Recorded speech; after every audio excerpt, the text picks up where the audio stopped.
Everybody has put in their lists for the best this and best that. I guess it's time for us to do this on our turn in the middle of January. So why not get it over with? This is as we proceed with the first show of the year, and I am joined by the. Let me think of something. Oh, can't think of anything. Well, that's Chris 2019 is off to a hot start. There you go. As we proceed, we're back. Our first show of the year, and hey, we're going to the Super Bowl. Look at that.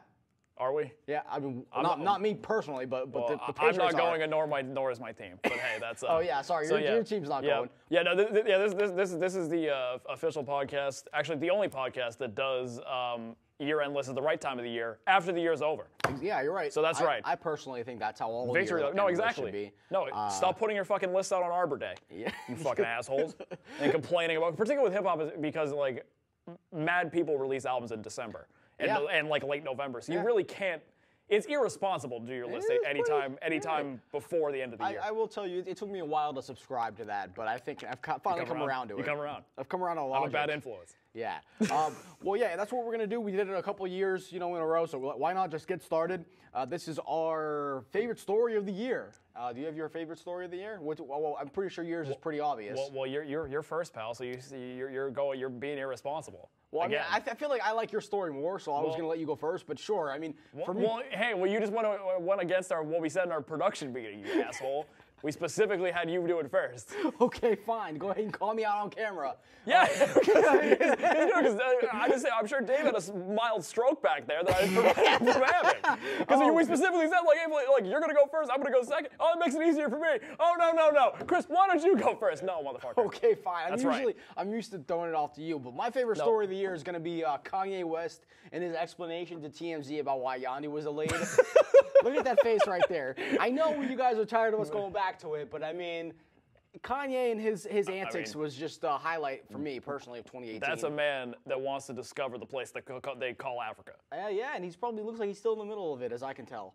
Kanye West has had a hell of a year. I don't need to tell you that, and this just proves that we have no idea what to expect in 2019. This is his only valuable contribution to the world in 2018. Yeah, and if I could just jump in for a quick second, I actually had a leaked track list for Yandi. If I'd like to share with you right now, if that's okay with you. Nope. No, is that going against the grain? Exactly. Okay. It's another irresponsible decision. There was a leaked Yandi list, and some of the tracks that were confirmed. There was one called you know how Kanye had this whole campaign about love everyone. Yep. Yeah, there was this whole campaign. There was this whole campaign for those of you guys that don't know. It's about Kanye saying love everyone and give everybody the good old dragon energy. There's a song. So there was a song called "Love Everyone" and it's featuring none other than Rihanna and Chris Brown. That's a doozy. I thought that was funny. All right, cool. Yeah, I don't share your enthusiasm. All right, sorry. You go ahead and talk about your favorite story. My favorite story of the year, obviously, is not a huge surprise. It's Lil Pump losing his album.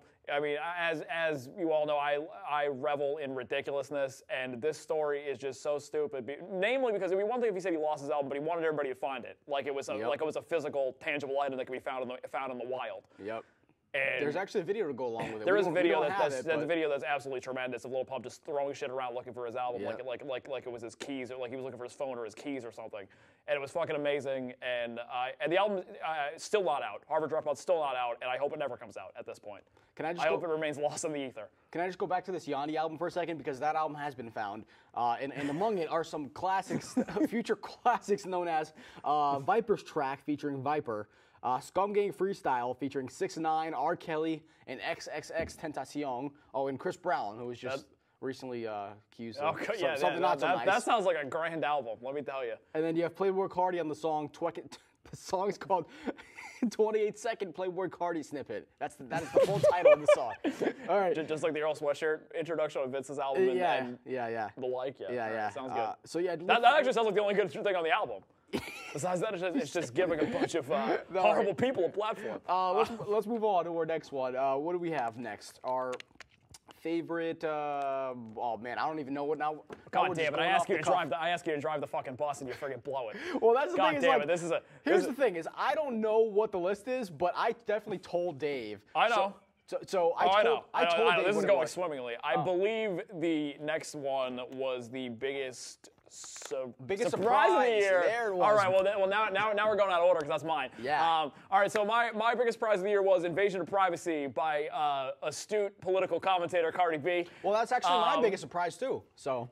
Really? It is. Really? Yeah, we have the same surprise. All right. So, but you can go ahead if you want to. Well, go ahead I guess now we have the same one. Now we can switch it up. No, well, what kind of a year yeah, did well, Cardi B have, B, man? I mean, she had an excellent year, but this record kind of came out of nowhere for me because prior to, and I have since come around on these songs that I'm about to mention, but when I first heard Cardi B last year, yeah, my introduction to her, like most people, was through Bodak Yellow. Yeah. Didn't like it. I thought it was a very underwhelming track song. Yeah, as a matter of fact, I said on this podcast, I said it sounded like Diet Cardi B. Yes, I mean, Diet Nicki Minaj. I recall you calling her Diet Nicki Minaj, yeah. And obviously she was on Motorsport by Migos, another verse I was very unimpressed with, but I came around on Cardi B and she put out a very, very solid trap album. Not only that, but didn't we catch it? We caught I Like It being a hit. I remember we said it. We said it was going to be Despacito 3, and we were correct. We called it one of the few good predictions we made on this podcast. That's for sure. It's a high. Yeah, it is a great song. But it's a very. I mean, admittedly, it's straightforward for the most part, but it's a very high energy, solid trap album with good fucking hooks, nice fucking production. And Cardi's and she has the charisma to pull it all off. It's a fucking very good album. Very nice surprise. I Like It, I think, is a song that no other artist could make. No other female artist could have been able to pull off. Not Nicki. I think for Nicki, it would have come off as a little try hard, in my opinion. Not Rhapsody, not Iggy Azalea, not anybody, personally. Well, that's a bold take saying Iggy Azalea can pull I can't think of any other one, so I'm just pulling back from years City past. Girls gonna pull this off. Not Krayshawn. City Girls gonna pull it off. No, okay. Oh, City Girls, okay. They can pull it off. I personally, I think she showed her star potential throughout that entire album, and she only even followed it up even better with like all of her media appearances and just. Her performances at the did she perform at the VMAs this past year? I believe so, yeah. If you were to tell me in 2017 that Bodak Yellow was going to make her into a star, personally, I wouldn't have believed you. But I mean, hey, I was wrong, completely wrong on that one. So but we can move on to our biggest letdown of the year. I have Mr. Aubrey Graham for Scorpion. Now let me tell you something. It's another disappointing project. That's the first thing. But after a string of attacks by his what's known as his arch nemesis, the Joker to his Batman, Mr. Pusha T, or in this case, I guess it'd make him the Penguin to his Batman, because I mean Pusha T, man, he's all about those jokes. Or he's all about just poking at little Aubrey. After a string of attacks throughout the beginning of the summer, you would think that the man who calls himself the Sixth God would stand up and defend his claims to the hip-hop throne. And no, he completely backed down. He gave us 23 songs and just complained for 90 minutes, even though he was able to hold his own against people like Jay-Z and Common and Kendrick Lamar and even Meek Mill in years past whenever he had little beefs here and there. For some reason, he couldn't stand his own against Pusha T. And let's just say this album was definitely obviously not one of my favorites. If you go back and listen to the review that we did on it, a lot of the songs sound like he was at his least self-aware. Songs like I'm Upset and Nonstop are definitely his two worst singles he's ever made. And Ratchet Happy Birthday, Finesse, Peak. Oh. Can we just remind ourselves? Ratchet Happy Birthday is one of the greatest songs ever made. Absolutely not. Oh my god, the song is a fucking delight. Just ruins the second half of that album. That's the thing. That song, as I noted on when we did the podcast initially, got ripped to shreds. I honestly think that song's enjoyable. Like unironically. Yeah, I don't believe in ironic enjoyment. Okay, fine. But I can't really disagree with the Scorpion. Kind of disappointed me as well. Yeah. I think it's a little bit overblown how bad it was. It's definitely too long. I think it has a fair amount of gems on it, but it is definitely too fucking long, and it's not. Particularly since Drake had been on a nice roll before this. I thought More Life is one of his strongest projects. Exactly, and that's what makes it so more disappointing. It's like this is the follow-up to that. No, and Drake's always had long-ass albums, but this record doesn't have enough gems to sustain that gaudy runtime. And you would think with such a hard smack in the face. I mean, I know you weren't a fan of this beef, but like, think about it. If someone's just smacking you in the face with like lyrical assault after lyrical assault, and you're the guy saying, "Don't mess with me because I will fire back at you." He's made an entire career off of that. He just completely. This record was also definitely mostly done by the time that beef rolled out. I mean, there was a few songs, obviously. Don't give this man any excuses. You act like you can't go back and edit songs before your album's released. No, I'm sure. No, he did. I know he put together a few songs, obviously, as a response. But I mean, for the most part, the album was definitely mostly in the can. by the time the record It's was not done. like he couldn't- Considering Daytona came out a month before Scorpion, so it was definitely mostly It's not like he couldn't have gone back and at least added a couple of jabs back. You know what I mean? And that's the main point. I'm glad he rose above it. Hey, whatever, man. He I personally, I feel like he fell under. But anyway, moving on to your letdown. All right. Well, I mean, here. this was pretty easy for me. It was FM by Vince Staples. I mean, Big Fish Theory was my favorite album of last year, and to come back with a record that is this fucking underwhelming, it's just a huge fucking letdown. I mean, this record is a lot of annoying ass flows. Vince doesn't really do well over like the sunny production. I understand the lyrics. It's supposed to be like a satirical album, but like obviously the lyrics are very dark. But it's under like a bunch of sunny beats, which just doesn't really bring out the best in Vince. And it's mostly the friggin' the flows he pulls out of this are really annoying and just really lack the punch that he usually has. So I mean, I thought it was an okay album personally. I didn't like it as much as Big Fish like you.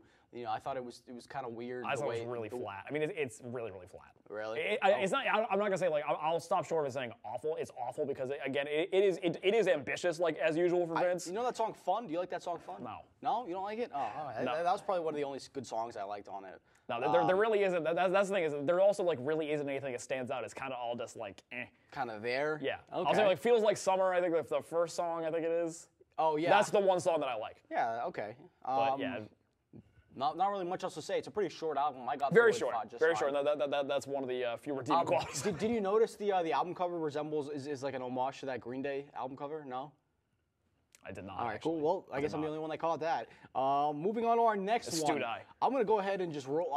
Do you remember what the next one was? Because I surely don't. Oh, underrated. There it was. Yep. So Book of Ryan, for me, was my most underrated of the year because I feel like this was an album that got completely slept on. I had other ones that I was going to put in here. Like, I know at first what I wanted to do was pick... what was that album? I was going to pick Light of Mine by Kyle, but I mean, this one I had to go with. I mean, I don't know if you heard this album or anyone else has, but Royce the 5'9" just literally I've not heard just it. spread this entire album full with stories about his upbringing and stuff that we didn't really know about him. He kind of bled his heart out for everybody. He even showed that he can sing for you on this album, which I didn't know that was a talent that he had. Nor did I. Stories about his father being addicted to cocaine. You have a lot of emotional tributes to a lot of his fallen friends like Chester Bennington and Capital C's from Pro Era. And then you also have songs like Power, which is all about his pretty much this like incredible story about his dysfunctional family that I personally could really find myself relating to. I think this is an album that everyone should have in their library, personally. But I have not heard it, but I'll have to check it out. Yeah, check it out if you can. You can go ahead and tell me what yours All was. right, for me, this is another one that was a super easy choice for me. It would be Not All Heroes Wear Case by my good friend Metro Boomin. Yeah. Aren't you Again, glad he didn't retire like he said he was? Exactly. So Metro comes out of his retirement to deliver this gem to the world. And the reason this album impressed me so much, and I think that this has not been given enough credit, is that this record is producer albums are usually throwaway crap. Yeah. And the fact that he was able to put together an album that is this cohesive with so many different artists is just an accomplishment that just really, really impressed me. I mean, again, is he doing anything like this really unheard of for him? Not really. There's a little bit of experimentation into more straight pop songs and like a Latin angle at times, which is uncharted territory Some for him. dance hall. But yeah, for sure. But it's and reggaeton and shit like that. But it's mostly just the type of atmospheric trap songs he's been making for years. But the fact that he was able to make an album that is this, that has all the beat switches and all the little nuances that he's known for, and with a treasure trove of different artists, like a revolving door of different artists, is pretty fucking remarkable. Good. And it tickled my trap nerd senses. Tickle your fancies. And it's one of the best, excellent trap record, and one of the best albums of the year. Period. Really? In my eyes. Okay. Let's move on to something that wasn't so awesome, and that is our most overrated of the year. I have J. Cole with K.O.D. What's so especially disappointing, let me tell you why I think this is such a disappointing album, is because J. Cole is one of those artists where I feel like the whole no features thing, the platinum with no features thing, not only, it is transcended in past memehood into this almost like complex. It's almost like gimmick now. It's almost a gimmick where he feels like he doesn't need anyone on his album in order to make a stellar project. He wants which to pat could not himself be on the anything back. it couldn't be anything further from the truth. For some reason, J. Cole decides, hey, guess what? I'm going to put out this incredibly boring album filled with stuff about social commentary that we've heard from a million other artists. Oh, Instagram's bad for you. Did you know Instagram's bad for you? Did you know social media can be addicting? No. Well, Mr. Jermaine Lamar Cole's here to remind you. Don't tell me it's a platform for narcissism. Yeah, exactly. And other unhealthy tell me mental about tell me about how bad it is to do drugs. Look at that album cover there. I mean, could it be any more tongue in cheek? No, I mean, all jokes aside, it's a pretty awesome album cover. It's just the fact that like, he was able to pull off all these stellar performances against other people's projects. I mean, this guy had a year of amazing features. I'll give you that. He brought it against people like Royce the 5'9" on that album that I was just talking about on Boblo Boat.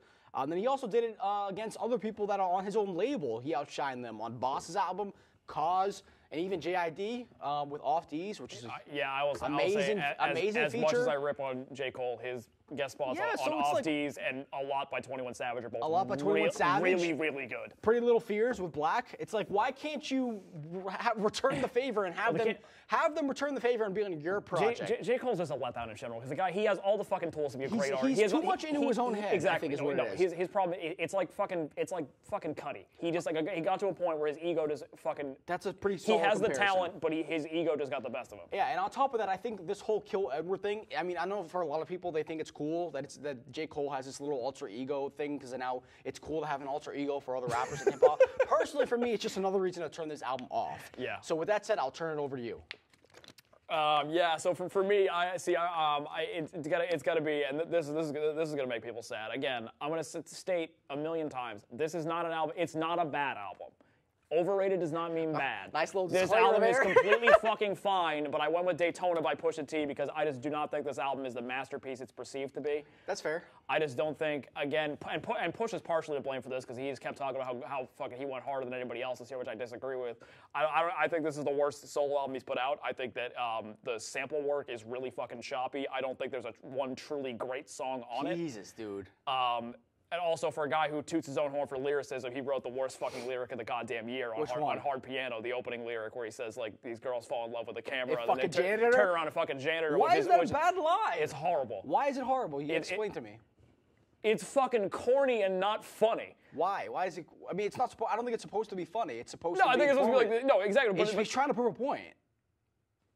What's that point? That some girls are. It's just women. It's very simple. Women are fickle, especially in the entertainment industry. It's a sweet line. But this is a guy that claims he's above the kids, and all these kids are terrible rappers, and like meanwhile, like every fucking kid is writing lyrics better than that. Wait, but that's just, I don't understand why he's. Why but I'm saying like saying similar things. No, but I'm saying like this guy totes himself. He totes himself as a lyricist. That's the thing. He is a lyricist. No, but I'm saying he totes himself as like this brilliant lyrical mind, and he's saying shit like that. What? I don't understand. Like, why is that a corny line to you? It's How not the supposed fuck is to be that a not joke. corny? Because How the fuck is that not corny? That's like some brilliant insight, like a clever line. Oh, that never trust a girl on camera and still turn around fucking janitor. I mean, women. That's just how women are in the entertainment industry. One of the weakest punchlines. All right, hey, whatever. Terrible fucking line, and again, like I said, the sample work's really choppy. All right. The rapping, like it's not like Push has been saying the same fucking coke bars for 20 fucking years. I was supposed to give a round of applause for that. I will at least be like Migos, that. and you know what? Like I make it Snow Al Roker weak. I call better coke lines than that. Snow Al Roker in a week. No, it's terrible. It's a terrible line. No, it's a terrible line. At least be like Migos and refer to cocaine as Princess Fiona, because that's clever. Oh yeah, there you go. Not if I predict Snow Al Roker weak. Okay, weak there Terrence. You go. Okay.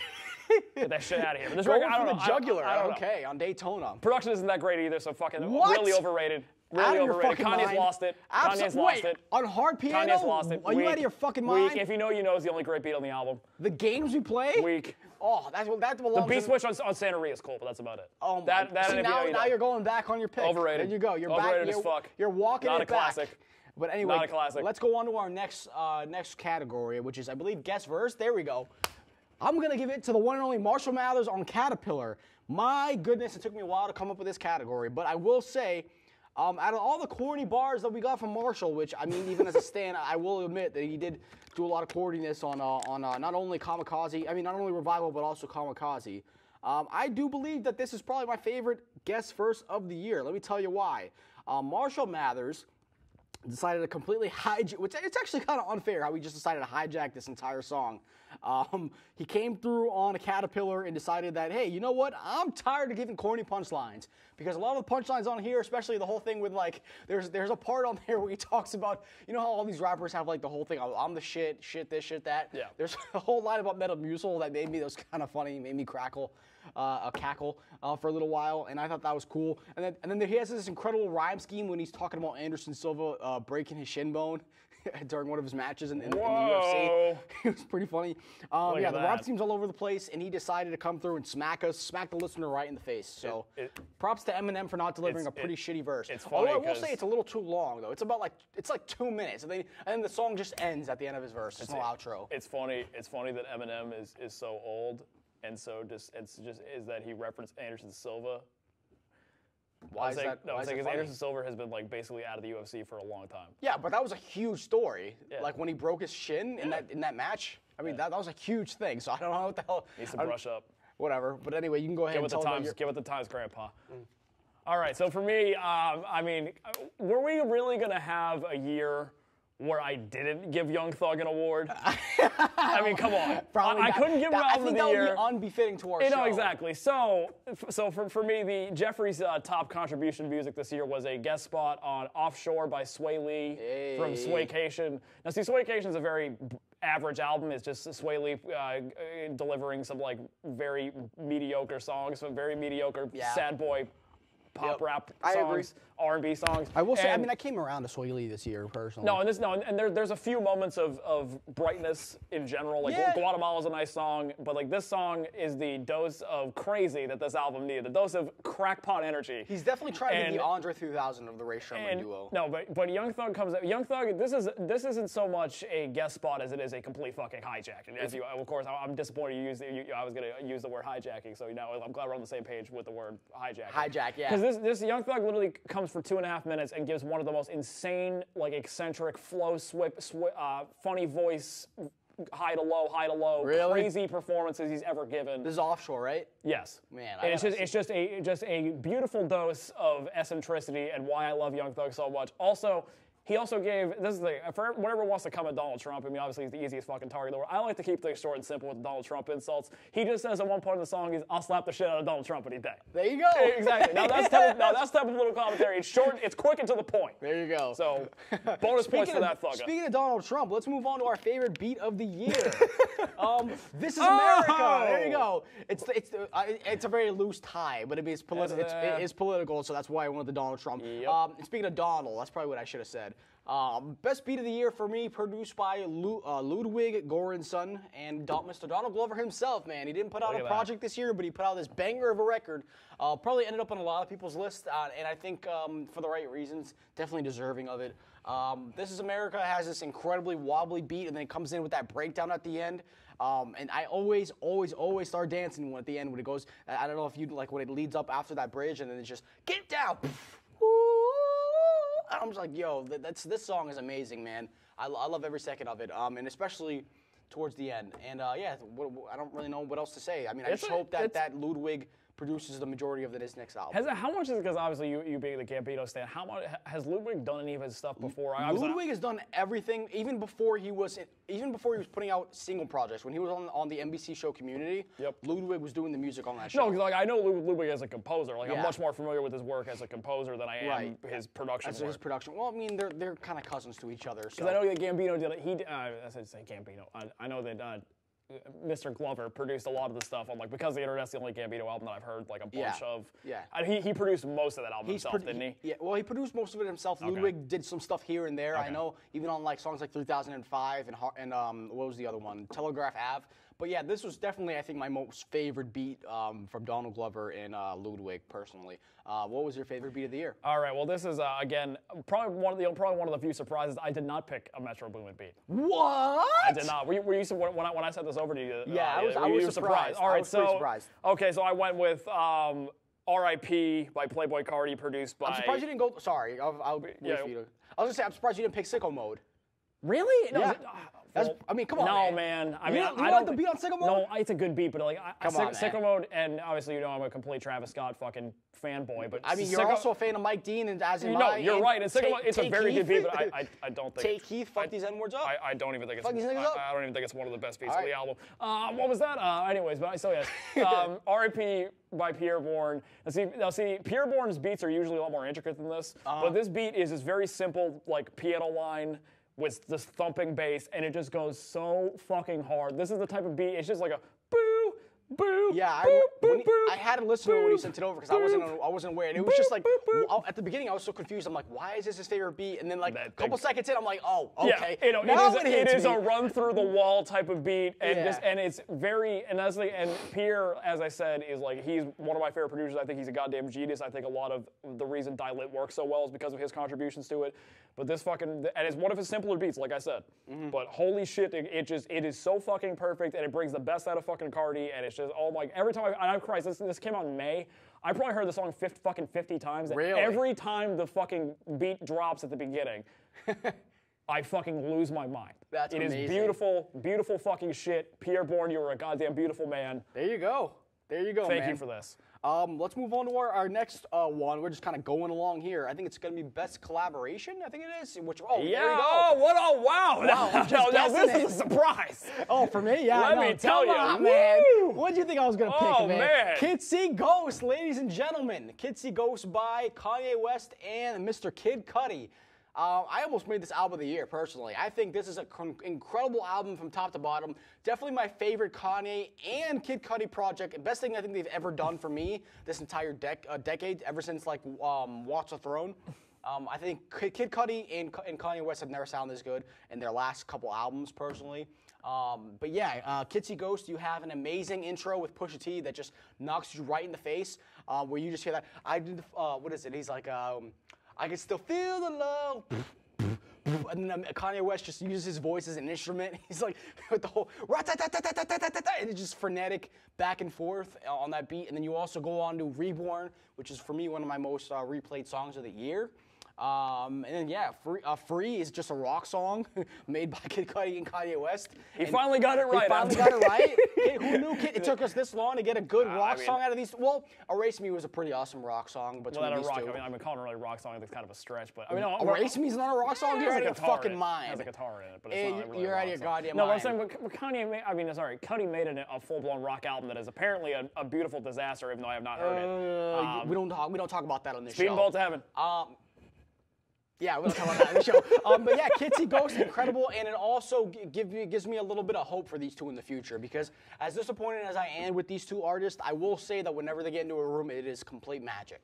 So I will leave you with that. Oh yeah, I mean, I can't. I mean, like I'm not as big of a fan of Cudi in particular as you are. So I mean, but I completely understand why people love this record so much. Yeah. I mean, it was a nice change of pace for them. I mean, for Cudi, a very, very nice return to form for him. He fucking needed this after Man on the Moon too. He had a rough time. Talk about a career saver. I mean. For Cudi, it truly. The album that came before this, the Passion, Pain, and Demon Slaying album. I heard that record wasn't bad. Yeah. It went down easy, but like. This one put him back on the map to where he's at the level of like Man on the Moon, where he was at Man on the Moon 1 and 2. But yeah, well, I'm sorry. No, and even though obviously I didn't share your enthusiasm about this record, I'm not gonna talk shit about it because it's completely well done for what it is, and also I know Cudi's affected a lot of people positively, so I really can't. There you go. Shit talking. And Kanye definitely the most cohesive thing he's did put out this year for sure. But yeah, on to what's your pick? All right, so I only went with a song, not an album. So I went with the Black Balloons by Denzel Curry with 12 Len and Gold Link, and I think I mainly picked this because my song of the year is also a collaboration that I'm quite fond of, but I just needed to give this record some shout out because it's some recognition because it's fucking amazing. Yeah. And this is my favorite song from the record. I mean. It showed, the fucking hook from 12 Len is so fucking good, and it's the closest we've come to hearing Outkast since Outkast hung it up. Yeah, it does. It is you're like, oh my god, this is Andre 3000. Yeah, let it flow, let it flow. It's fucking beautiful, and obviously that launched it. It also shows that Denzel can go into more soulful territory, more conscious territory, and he adapts because obviously he came up in the industrial hardcore thing. That's obviously still what he mostly does. Yeah, but every once in a while we pull something nice out. And Taboo did a great job of showing how versatile he can be. And I think this song shows that he can. This song particularly showed this is the furthest thing from his comfort zone I think on this record. And I think he did a fantastic job. And Gold Link, I'll say he's the weak link of the song, but his verse is still very fucking good. I enjoyed his verse. It's very good. I mean, if for nothing else, for the way that he says "bitch" at the end of his verse. Oh yeah, that was pretty funny. Bitch. Yeah, it's just I mean, I never thought Gold Link and Denzel Curry really sounded anything like a bad combo. I feel like that combo was made. No, in it heaven. fits the song perfectly. No, but I'm just saying in past songs they've done other songs together, and I just feel like those two were just a match made in heaven. They do have a very good rapport. You know what I mean? And it's just a really fucking infectious, nice song that I mean, it's really like if you look at like what all three people bring to the song, because that's what I'm going for best collaboration. Where like if everybody like shows up, brings their A game, well. and that's what I think they did with the song. Right. Are you like familiar with what's that guy's name? 1211? No, 1211. I have no fucking. I could pronounce. Honestly, I could be pronouncing his name wrong. It's supposed to be. I think it's a portmanteau of an amalgamation of 12 and 11, from what I understand. But sure. who knows? But I mean, you haven't heard anything since? Nope, I have not. I'm just saying. I'm looking forward to whatever he's. I'm gonna have to go dig into his music because I mean that fucking chorus is fucking perfect. But then again, there's also been times where I've heard hooks before, and I'm like, I'm gonna go check out the record. And I'm like, no, not a fan. Exactly. Moving on to MVP of the year for me, since we're on the topic of hooks and features, Mr. Jermaine Lamar Cole, man, I'm giving him MVP of the year. I know I just crapped on his entire album. Whoa. What? All right, how the hell can you give somebody MVP when you just said they put out the most disappointing? I'll tell you record why. was the biggest letdown Because of the year. You must have been smitten with everything else he did. Dude, I mean, like I said earlier, he's had like I don't know if you, I mean, obviously you don't know much about a lot of his feature this year, but I went through his back catalog of features this year. This man killed it in the feature game. I mean, like I said, I'll just rattle off a couple. You had Tribe on Boss's album, Pretty Little Fears for Black, Off These on JID, Bob LeBoat for Royce the 5'9", Awesome on fucking J-Rock's album, which is awesome for lack of a better word. He even went through. He even helped out his homeboy Wale, which we haven't seen them collaborate in a while on the song My Boy. You're fucking amazing. You're verse on that correct. song. The only ones of those I had heard are the JID and 21 Savage. That's it. Right. A lot on 21 Savage. Completely killed it. Didn't they cut that from the initially though? After the initial release. I don't know. But I heard that from the one that I heard had him on the album. The version that I bought has the verse intact. Yes. No. But on a lot he killed it too. And then even on Zendaya, which he's trying to help out his boy Cos to hook him up with that former Disney Channel clout. I always forget that Zendaya makes music. No, I'm talking about. No, it's a song called Zendaya. Okay. Zendaya does make music. Though, okay. Well, right? we're not here to talk about Zendaya's music career. We're here to talk about J. Cole. No, we're saving that for next month. Just a string of like features that not only were all bunched up in one year, but were like spread all throughout the year, which I think was great. But I mean, it kind of hurts in a way because I feel like I said earlier, not to sound like a broken record, but like I wish he would have had this much star power on his own album, but nonetheless, a couple 8 to 10 solid features for me. I think he's well deserving of MVP of the year. Fair enough. I mean, like I'm not gonna shit on your own logic, but I'm just kind of confused how I'm still confused, even though he did great. I just explained it. No, still, how but are you confused? But like that's you have like I don't know. Most valuable player. We have different criteria. Well, think about it. Most valuable player doesn't necessarily mean that like your album was the best. It means that like your contributions to other people. That's fair enough. Let's think about a team. That's fair enough. You're the sports guy of this duel, right? I am. Your contributions to the team effort. Because it's not like the MVPs of sports leagues don't have bad nights. Exactly. So that's fair enough. Fair enough. I get it. I sound like a real fucking asshole questioning your logic. That's okay. I'm just saying, that's like, fine. I'm just like, eh. I don't get how you could be confused, but you can go ahead and talk about your MVP, and then I'll shit on that. Okay. Well, it's funny because you just mentioned my MVP. Was it Mr. 21 Exactly. Yeah. There he is. Look at it. Talk about, he also had a pretty good year. No, that's the thing with 21 Savage. All right, so I was at 21 Savage from Atlanta. I would make another sports reference for you. So the Atlanta Hawks Arena has had a bunch of different names. It's now known as the State Farm Arena. But back in the day, when their team was really good, it was called the Highlight Factory. Mm-hmm. And when 21 Savage showed up, whether it be on his own album or it was somebody else's album, it was the goddamn Highlight Factory. Reel, It was the fucking Highlight Factory. Yeah. 21 Savage, this thing, like he came out on a guest spot, whether it be on Cardi B's album, even on Metro Boomin, man. He was the anchor. He was the anchor of the Metro Boomin record. He showed up on Travis Scott's record, delivered a great verse. Yeah. Young Thug's "Hear No Evil" EP. He was the one that dropped that amazing line about baby. What was the Babyface? The Babyface line on NC-17, which I will not repeat. But it's a if you haven't heard Astro World at this point, man.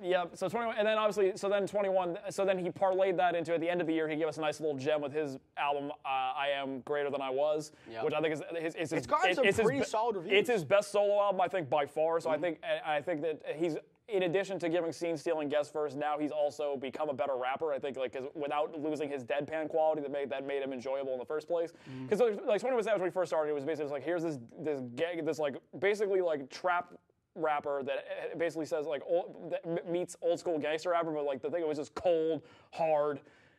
Yeah, not in your face, not here to tell deadpan. jokes. No, exactly. No, like he's just gonna tell you like straight. Like he's gonna tell you like when he says like he's gonna like come and like murder your entire family. You're like, oh my god, he's gonna do it. Exactly, and he's kept it. Is what you're saying. And he's kept that, but he's also ventured out. Like he became more introspective. The rapping's actually faster. Yeah, I know. Isn't he that actually crazy? like no, he actually like raps on his new album. But then there's also still plenty of, and now he's added whispering to his. Yeah, to his arsenal. So his ability to consistently steal the spotlight on other songs and then grow as an artist without losing what made him appealing in the first place makes him the MVP for me. Okay, cool. That's a pretty solid pick there. I think 21 Savage, like you said, he had an amazing year.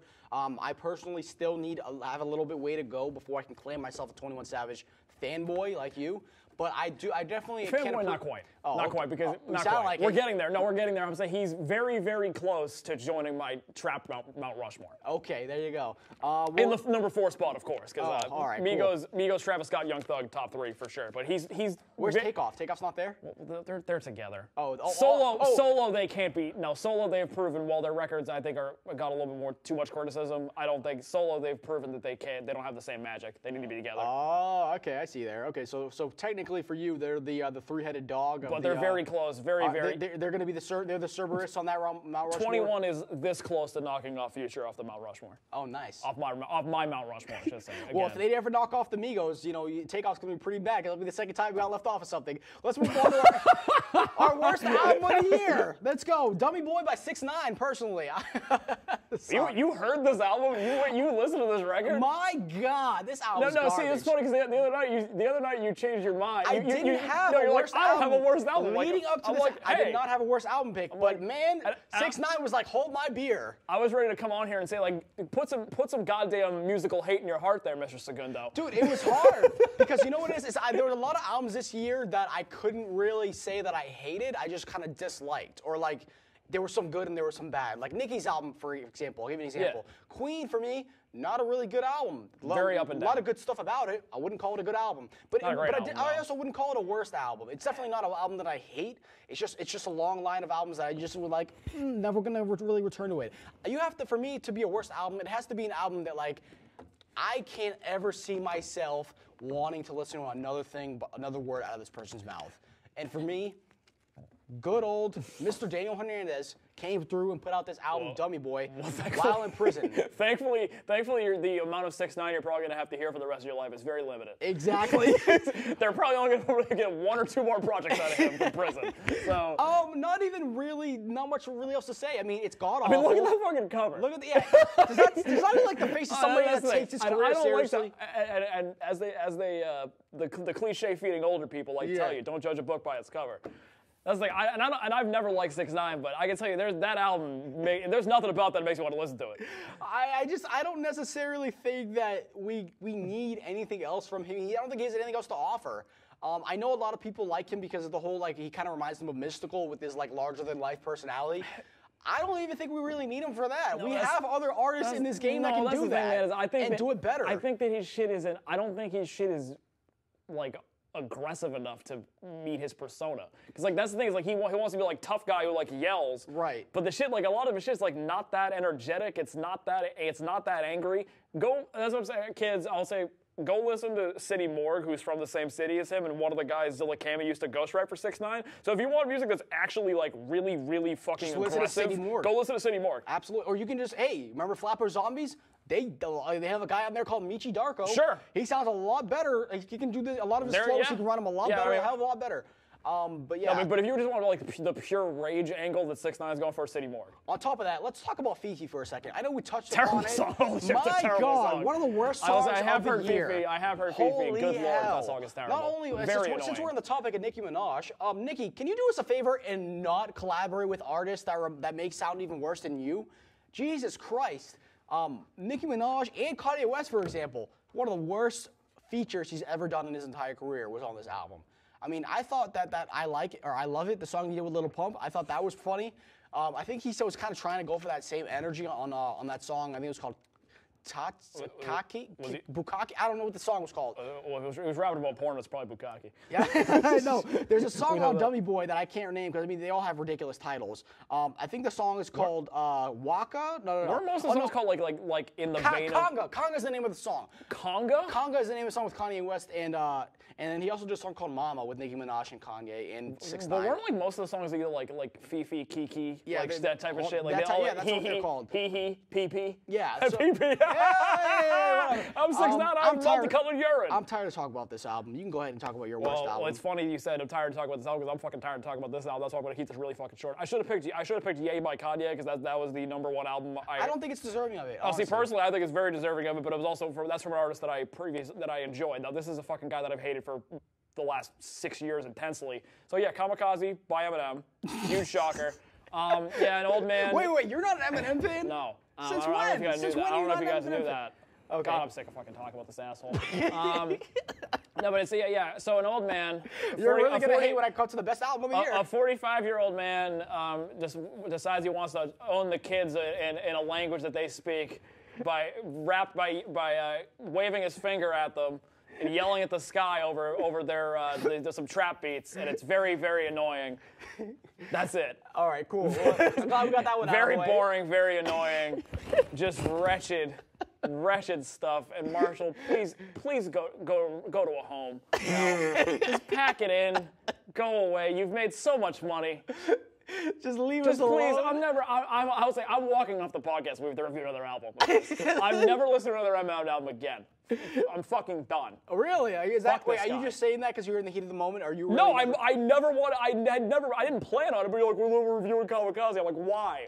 Like, so why? I'm saying, are you serious about the whole thing of like you never want to hear another Eminem album? Yes, I'm 100%. Oh, okay. I'm completely confident that is so. Because sometimes you'll say something and you'll think about it and you'll change it. No, this is something I can say with complete fucking confidence. I'm done with Eminem. I don't want to hear a fucking. If he has another guest spot, I'm fast forwarding through it. Really? I'm done. I don't want to hear anything from his music. I will never voluntarily listen to Eminem again. Oh, well, you heard it here first, ladies and gentlemen. We have our very first ban. We have the hashtag Marshall Mathers boycott by Mr. You know, the next fucking record you're going to make me listen to.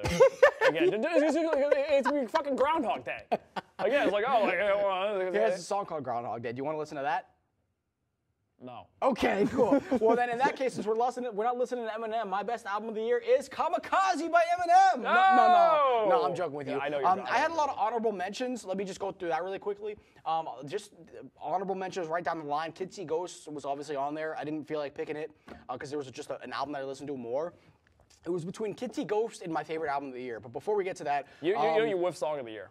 By the way, you bypassed Song of the Year. We did go through Song of the Year, but for me it was Ghost Town. There we go. Okay. We'll go through it again. Just because I don't want to go back to Kids See Ghosts for the fucking millionth time. Kids See Ghosts was Ghost Town off of Ye, my favorite song of the year. There was no other song that I listened to more than this song.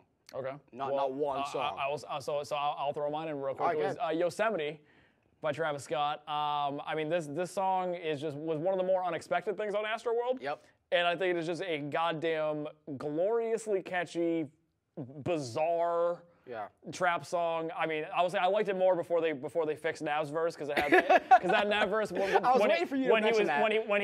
they recorded it in a cave, it was a lot more interesting. Yeah. But I mean, the song it's just really unexpected for him with the acoustic guitar. I don't know. Okay. I don't know. All right. It gave us great memes though, and the verses. I still have that version on my on the good old iPod, so it delights me to no end. But I just think it's just a tremendous fucking song, very unexpected, and also nice showcase for Gunna. I mean, him and just the way that the chemistry between Gunna, Nav, and Travis is amazing. Yeah. And it's just an unbelievably catchy fucking song, unbelievably unexpected song with Travis Scott over an acoustic guitar beat. So. Nice throwback to good old Southern hip hop. Yeah. While integrating current trap and pop rap. So amazing fucking song. Oh. I've listened to it a million fucking times, and I'll listen to it a million more. All right, Damn cool. It. Well, back to album of the year. Back to album of the year talk. So yeah, I had Light of Mine was an honorable mention. Light of Mine by Kyle. Just a fun pop record. Album. Very good pop album. Did you get around to listen to it? Yeah. Nice. I listened to it over the summer. Cool. So what do you think of Little Boat on there? Well, Little Boat was the most delightful thing he did this year. I can tell you that much. Did Little Boat just sound perfect as a narrator? Oh, well, I would Jiminy Cricket. I can only wish that I would only be so lucky to have Lil Yachty narrate my life. Honestly, Lil Yachty kind of turned me into a fan with his appearance on that album. No, and there's some great. I think that record has a little bit of consistency problems, but there is some really fucking good songs. Like Games is amazing. Oh my god! Games has one of the best. No, that's one of that is how you do a video game-esque beat right there. Well, I mean, who's done it worse? Are you just no, I'm saying like that's how you do it perfectly. No, my god! And then you also have songs on there. What was that song that he did with Kalani? Play with me. Play with me. Yeah. Play with me was really good. Khalid, whatever the hell it is. Ikuyo with 2 Chainz. Yeah. Oh hell yeah! And the Put the city on my back like I'm Marshawn, and then you just hear Marshawn Lynch in the background, which is fucking incredible. That song's fucking great. No, I Miss Me with Khalid's very good. Miss Me with Khalid is also, but yeah, we can talk about that for days personally because it's one of my most played album records of the year. Janelle Monáe with Dirty Computer. I'm gonna go ahead and throw this into the hat as a hip hop record because Django Jane. Oh, that's understandable because she raps quite a bit. My God, I've never heard. I mean, personally, if there's an artist that for me is higher than Cardi B as far as star power is concerned and like lyrical skills, for me personally. It's Janelle Monáe. No, while the record has a heavy hip-hop influence, I mean, like, Janelle Monáe's not like a straight rapper, though. Dude, she can rap her ass off. She can, but she's not like a... But so can Rihanna, but you're not going to call her like a It's not her main talent. You're not going to... I'm saying, I think it's a little weird... Because they're related, but it's a little weird to put her in the same class as Cardi B. Because Cardi B exclusively raps. Right. But personally, I'm going to throw that Dirty Computer album in because I think it was amazing. And it's a good record. I hope it wins all the Grammys. Another one that I want to throw in really quick before I get to Album of the Year was an album that came out at the tail end of 2018, and that was the soundtrack to Spider-Man Into the Spider-Verse. Up and Down, that soundtrack is amazing. You have the first song, which just knocks you right over the head with this like really booming bass and rapping by this guy named Rap Caviar. I don't know who that person is. It's the Spotify playlist come to life. It is. It's a sentient playlist. No, but yeah, Up and Down that track. You also had my favorite appearance from Jaden Smith, who actually sounded pretty palatable. But yeah, amazing soundtrack. Definitely enjoyed it a lot. And then we'll get to our album of the year, which was. Do you want to take a guess as to what it is? Dilate. No, take a serious guess. Take a serious guess. For you, Taboo? I'll give you a hint. It's a continuation of. I'm repeating. Kids See Ghosts. I'm repeating last year's favorite album of the year. Can you remember what last year's was for me? Brockhampton. So Iridescence really? by Brockhampton is my album of the year. These gentlemen came through, and I know, right? It's crazy. Wow. I don't because I mean, we reviewed that back in September when it came out, but I don't remember you being like overly enthusiastic about it. I know you liked it. I liked it a lot, but I wasn't overly enthusiastic about it. But I will tell you this: out of anything else that I've heard in my iTunes playlist, I must have hit this between the time that we first reviewed it and now. Must have heard it at least 50 times. No joke. Every song on there, just front to back, is a banger. New Orleans, I wasn't completely sold on because of how it compared to Boogie. Oh yeah, that song's fucking fantastic. Well, the thing is, compared to Boogie, I love Boogie. It's one of my favorite album openers of all time. Yeah. But I mean, just New Orleans, man, amazing opener. And then you also have San Marcos, Tanya, Vivid, Honey, Something About Him, Where the Cash At, which I know was a personal favorite of yours. District. Oh my God. Where can we even go wrong with these guys? Can they make a bad album? I don't know if it's possible. I'm sure it's possible. I don't know if it's possible. I'm sure it's possible. We will find out soon enough. But yeah, Iridescence completely outshines any other album for me, in my opinion, and also shows that Bareface is an absolute gem in the recording industry. Well, that's the. I remember you bitching about Bareface not being on the album enough. That's the one takeaway. You named the album needs more Bareface, which by the way, more Bareface in 2019. You named the episode that, which. To be fair, was not a take that I'm back, so that was not continuing with the irresponsible theme. Well, I mean, I think Bareface is going to blow up in 2019. I think he's going to blow a lot of people's albums. Really? I mean, like that's like they don't really branch out with guest spots. They're kind of just like they're kind of like their own little collective. I feel like as a group, you can come together and you can also do other side projects. I think they're going to come along and like start doing other people's stuff before they come together and do their second record. To be completely honest, the only like guest spot I can think of by them was I know Ramil, the producer, produced Just a Stranger by Caliuchis. That's literally the only. I was not aware of that. Outside of Brockhampton collaboration I can think of. Oh, okay. Well, you can go ahead and tell us what your album was. All right, so yeah, I'll do the same thing with honorable mentions. Obviously, I've mentioned a lot of these records in passing over the course of this hour of podcasting magic. But my honorable mentions were Not All Heroes Wear Capes by Metro Boomin, Die Lit by Playboi Carti, Taboo by Denzel Curry, and I Am Greater Than I Was by 21 Savage. Yeah. So my album of the year, which is, again, should not be even remotely surprising for people that have listened to this podcast over the last 5 months. Even though we did not review the album, I have brought it up a million fucking times. Which is a shame. It's a shame. It was just kind of a coincidence of our recording schedule. We just missed it. So yeah, it's Astroworld by Travis Scott. I mean, this record is, there's not enough.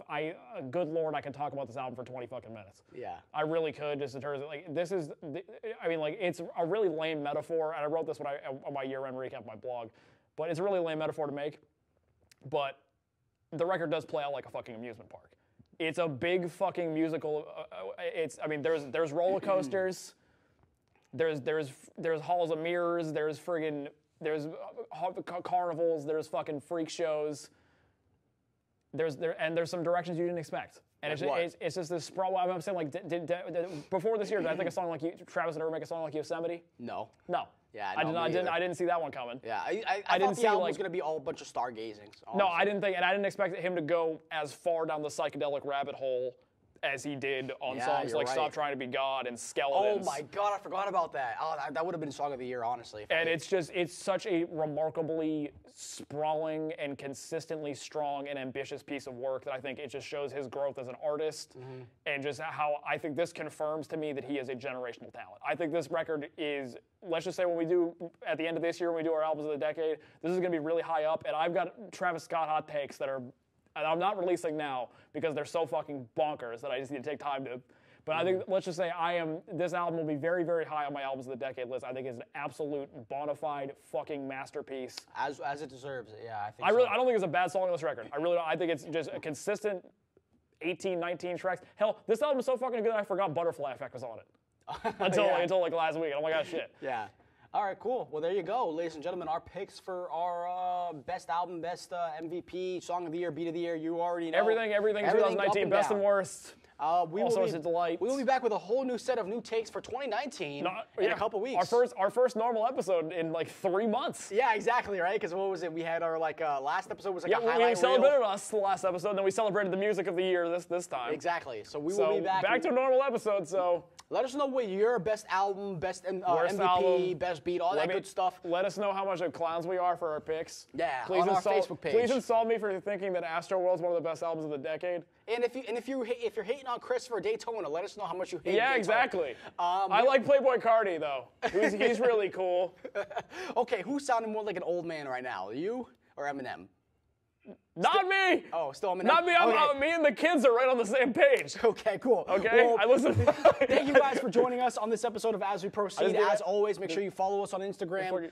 What were you gonna say something? I said I gave fucking Astroworld album of the year for fuck's sake. I mean, me and the 14-year-olds are on the same fucking page. Hey, if you say so. Mo Bamba, Song of the Year, came out in 2017, but Song of the Year, Mo Bamba, sorry. Oh, don't remind me. Mo. Okay, well on that end, Facebook, Instagram, Orlando SoundCloud, Magic. You know what it is.